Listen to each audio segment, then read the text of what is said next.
मंगेशकर म्हटलं की सगळ्यात आधी आठवतात आपल्याला मास्टर दीनानाथ मंगेशकर. म्हणजे हे कुटुंब कोणामुळे ओळखलं जातं, त्या दीनानाथ मंगेशकरांच्या म्हणजे मास्टर दीनानाथांच्या नावाची फार चिरफाड करून टाकली यांनी. तर भेळीतली चटणी, ती हिरवी चटणी एवढी पसरली होती का त्या कागदावर की मास्टर दीनानाथ मंगेशकरांचे डायरेक्ट पंडित दीनदयाळ मंगेशकर झाले. पंडित दीनदयाळ मंगेशकर यांच्या पंडित दीनदयाळ मंगेशकर यांच्या पंडित दीनदयाळ मंगेशकर यांच्या मित्र, आपलं नशीब समजा तो कागद मायापुरी सारख्या फिल्मी मॅगझिनचा नव्हता, नाहीतर बाप का नाम दीनानाथ चौहान, पूरा नाम आशाताई दीनानाथ चौहान, सॉरी मंगेशकर, असं काहीतरी बाहेर आलं असतं.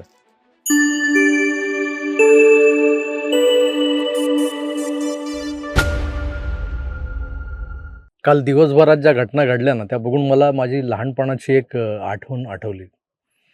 आमच्या गिरगावातल्या चाळीबाहेरचा चंपकवाणी आणि त्याचं ते कळकट्ट राशन दुकान, अधिकृत शिधा वाटप केंद्र होतं. ते तेल, तूप, टॅल्कम पावडर, कोलगेटपासून रवा, पोहे, कॅडबरी मिळण्याचं ठिकाण एकच. त्यातच घासलेटची मोठी टाकी, त्याला असलेला नळ, खाली ठेवलेले 5 लिटर आणि 10 लिटरची ती मापटी, तिथंच पडलेलं ते फनेल. त्या दुकानात शिरलं ना की एक वेगळाच वास नाकात शिरायचा. घासलेट, डालडा, गहू, तांदळाच्या गोण्यांमधून निघणारा एक गंध, समोरच्या काचेच्या बरण्यांमध्ये भरलेलं फरसाण, गाठ्या, शेव हेही असायचं.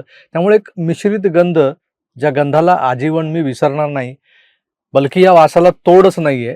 आज 12-15 हजारांचा परफ्यूम लावून घराबाहेर पडत असतानाही तो त्या परफ्यूमचा सुवास जेवढा सुखावत नाही ना मनाला, तेवढा त्या आमच्या चंपकवाण्याच्या दुकानातला तो वास आयुष्य परिपूर्ण करून सोडायचं. त्यावेळेला या वाण्याकडे मला आई पाठवायची. चारण्याची मुगाची डाळ आण, आठाण्याचं गोड तेल आण. हा जो वाणी होता ना, शा चंपक चापसी नांजी असं बोर्ड होता त्याचा. हा चंपक चापसी नांजी गल्ल्यावर बसलेला असायचा. तर याचा एक माणूस होता, त्या मिस्टर इंडियातल्या कॅलेंडरला जरा नजरेसमोर आणा, सतीश कौशिक सारखा दिसणारा हा आमच्या त्या वाण्याचा माणूस. बऱ्याच वस्तू हा कागदात बांधून द्यायचा. साधी डाळ, सुखा माल जो काय असायचा हा साध्या पेपरमध्ये पुडी बांधून दिला जायचा. तर डालडा किंवा लोणचं घेतलं तिथून तर ते काही फिल्मी मॅगझिनच्या ग्लॉसी कव्हर पेजच्या कागदातून पुडी बांधून दिलं जायचं, म्हणजे ते बाहेर येऊ नये. तेव्हा प्लास्टिकच्या पिशव्या हा प्रकारच नव्हता. अगदी भेळवाल्या भैयाकडे एकतर त्या झाडाच्या पानं, म्हणजे ती पानं असायची हिरवी त्याच्यावर, किंवा मग सुखा भेळ जर घेतली तर साध्या पेपरवर, रद्दी पेपरवर, आणि ओली भेळ ही ग्लॉसी पेपरवर, म्हणजे फिल्मफेअर वगैरे जी मॅगझिन असायची. या वाण सामानाची डिलिव्हरी करून झाली घरी की ते पुडीवाले पेपर मी आईकडून मागून घ्यायचो वाचायला. त्यात बऱ्याचदा चांदोबा, चंपकची पानं असायची, मायापुरीसारख्या फिल्मी मॅगझिनची पानं असायची. डाळीच्या पुडीचा पेपर उलगडून वाचता यायचा, पण लोणचं बांधून आणलेला जो पेपर असायचा त्यावरचं वाचणं कठीण व्हायचं. माझ्या लहानपणीच्या या आठवणी काल जबरदस्त दाटून आल्या माझ्या मनात. यामागचं कारण काय, तर राज ठाकरेंची एक पोस्ट वाचली मी काल.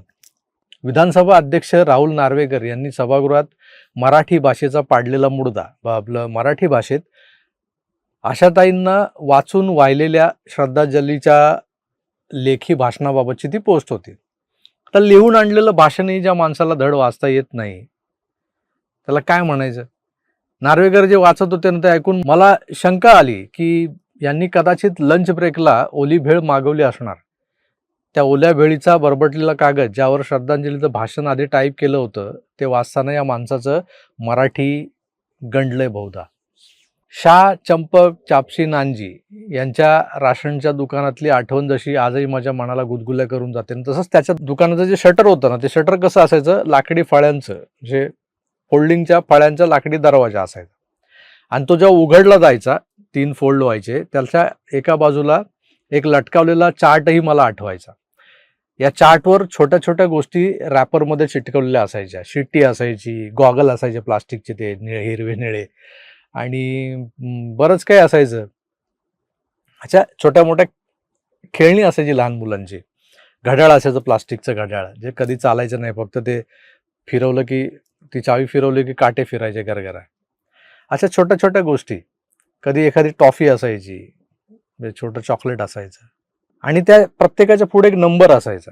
खाली एक पिशवी असायची, त्यात दुमडलेल्या रंगीबिरंगी आपल्या क्रेप पेपरच्या चिठ्ठ्या असायच्या. त्यातही एक नंबर लिहिलेला छापलेला असायचा. 10 पैशात एक चिठ्ठी काढायची आणि त्यातला एक नंबर, जो नंबर असेल, जर चार्टवर असेल तर त्या चार्ट नंबर समोरची वस्तू तुम्हाला मिळायची. याला सोरट म्हणायचे. हा एक प्रकारचा जुगारच, पण लहान पोरांच्या गमतीसाठी खेळलेला जुगार. लॉटरी हा जरा सोफिस्टिकेटेड शब्द होईल, पण आजही अगदी विनासायास किंवा ज्यासाठी भरभक्कम मोबदला द्यावा लागत नाही अशा काही गोष्टी समोर आल्या की तोंडून बाहेर येतं, हे काय सोरटवर मिळालेलं आहे की काय. हा जो सोरट शब्द आहे ना, तोही राजसाहेब बऱ्याचदा वापरतात त्यांच्या भाषणात. म्हणजे लहानपणी तेही या 10-15 पैशाचं सोरट खेळलेले आहेत. पण त्यांनी काल नार्वेकरांच्या मराठीबद्दलच्या ज्या भाषेत झापले ना त्यांना, ते अगदी समर्पक आहे. अहो, आम्ही लहानपणी म्हणजे 3री-4थीत असतानाही वाचनाचा छंद आहे म्हणून वाण सामानाच्या पुड्या उलगडून वाचायचो. लोणचं किंवा ओल्या भेळीचा बरबटलेला कागदही शब्द शब्द जोडून जुळवून वाचायचो. पण आमच्या विधानसभेच्या सभागृहातला सर्वोच्च पदावरचा एक माणूस, जो आकाशा एवढ्या कर्तृत्ववान अशा महान व्यक्तिमत्वांना श्रद्धांजली वाहताना भेळीच्या कागदावरचे शब्द वाचता येत नाहीत अशा दयनीय अवस्थेत आपली बौद्धिक दिवाळखोरी जगजाहीर करतो, म्हणजे कमाल आहे. खरं राजसाहेब तुमचं. अहो, यांना ही सर्वोच्च पदं सोरटवर लागलेली आहेत, सोरटवर. त्यांना या स्थान महात्म्याबद्दलही कल्पना नसणार. हे जिथे बसलेत ना, हे जे लोक आहेत, ज्या खुर्च्या उभवत आहेत, तिथे याआधी कुठल्या उंचीचे लोक बसले होते, काय लेवल होती त्यांची, याबद्दलही त्यांना कल्पना नसणार आहे. बाळासाहेब भारदे असतील, अरुण गुजराती असतील, राज ठाकरेंच्या त्या पोस्टमध्ये अजून बरीच नावं आहेत. पण दिलीप वळसे पाटील वगैरे हे मी पाहिलेले विधानसभा सभापती अध्यक्ष. बाळासाहेब भारदेंना नाही पाहिलं मी, पण त्यांच्याबद्दल बरंच जाणून आहे. त्यामुळे ही नावं घेतली. आणि या अशा विभूती ज्या सन्माननीय पदावर बसून या मराठी राज्याच्या विधिमंडळाच्या मराठीतून चालणाऱ्या कामकाजावर नियंत्रण ठेवत असायच्या, प्रसंगी नाठाळ आमदारांना त्यांच्या पुढचा राजदंडही दाखवायच्या, त्या विभूतींना कालचा हा अभिवाचनाचा प्रकार पाहून जीव द्यावासा वाटला असेल. मेल्याहून मेल्यासारखं झालं असेल त्यांना. अशा या आशा भगवंताची बासरी होत्या की वासरं आली होत्या, कशाचा कशाला मेळ नाही, काहीतरी त्यांच्या भाषणात होतंय. पण मंगेशकर कुटुंब कोणामुळे ओळखलं जातं ते तरी यांना माहिती होतं की नाही, बघा आता तुम्ही. पंडित दीनदयाल मंगेशकर यांच्या संगीताचा वारसा घेऊन जन्माला आलेल्या मंगेशकर भावंडे ही भारताच्या आणि मराठी लालाटीचे वैभव आहे. आशा भोसले रसिकांच्या हृदया सिंहासनावर स्वर्गीय लता मंगेशकर या प्रत्यक्ष भगवंताची वासरी होत्या, तर आशाताई साक्षात राधेच्या मनातले घनश्यामाचा स्वर होत्या. ही आशाताईंच्या सदस्तेज व्यक्तिमत्वाची वैशिष्ट्य होती. काय रे ही तुझी भाषा? मंगेशकर म्हटलं की सगळ्यात आधी आठवतात आपल्याला मास्टर दीनानाथ मंगेशकर. म्हणजे हे कुटुंब कोणामुळे ओळखलं जातं, त्या दीनानाथ मंगेशकरांच्या म्हणजे मास्टर दीनानाथांच्या नावाची पार चिरफाड करून टाकली यांनी. तर भेळीतली चटणी, ती हिरवी चटणी एवढी पसरली होती का त्या कागदावर की मास्टर दीनानाथ मंगेशकरांचे डायरेक्ट पंडित दीनदयाल मंगेशकर झाले. पंडित दीनदयाल मंगेशकर यांच्या मित्र, आपलं नशीब समजा तो कागद मायापुरी सारख्या फिल्मी मॅगझिनचा नव्हता.